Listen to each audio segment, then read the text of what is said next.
Hi all, I'm Paul Bennet, lead pilot and director of Paul Bennet Airshows, and today we're in one of our hangars here in the Hunter Valley and I'd like to show you around.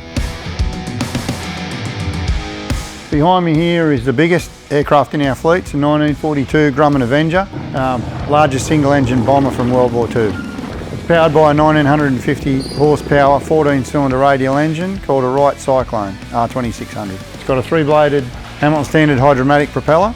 It's a really cool and unique aeroplane. It's very large. As you can see, it's very high to climb up on.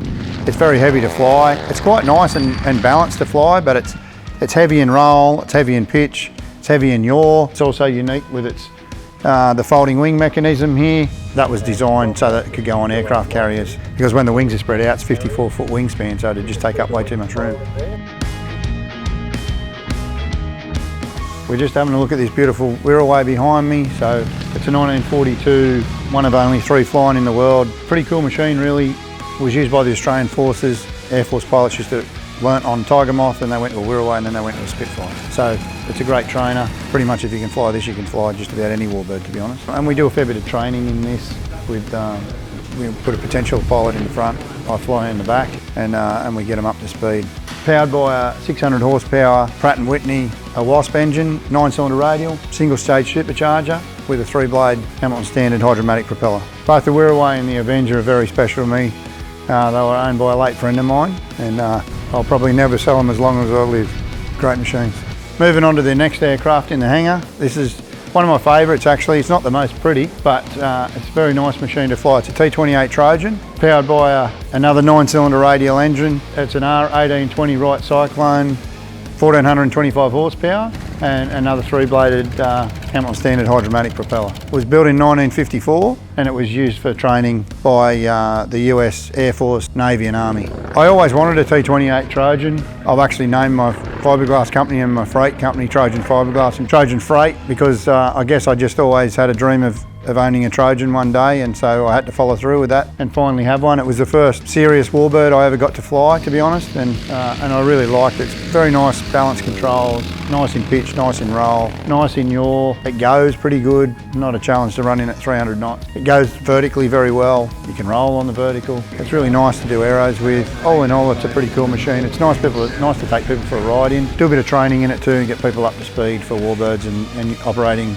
So this aircraft, it's a WAG Aero Cub, pretty cool machine, 2-seat, one behind the other, 1930s vintage. This one's actually quite new, powered by a 4-cylinder horizontally opposed Continental 100 horsepower engine. It's a fixed pitch propeller, this one, not like the other constant speed propellers, so the pitch stays the same. The unique thing about this aircraft is you can actually fly it from the front seat or the back seat. I like flying it from the back seat, and if you've been to any air shows in the last few years, you'll probably see this one with me in it landing on the roof of the truck. It can be a bit hairy sometimes, but a lot of fun. Believe it or not, there's still more aeroplanes in this hangar. Let's move on to another one. Behind me is this Pit Special S2A. This is what we use for most of our aerobatic training, spin training, tailwheel training, constant speed training, and also a bit of formation aerobatic training. So it's a pretty cool machine. This one's sort of a little bit sentimental to me too. This is the first Pit Special I went solo in back in whenever it was, a long time ago. It's powered by a 200 horsepower Lycoming 4-cylinder engine with a Hartzell 2-blade propeller.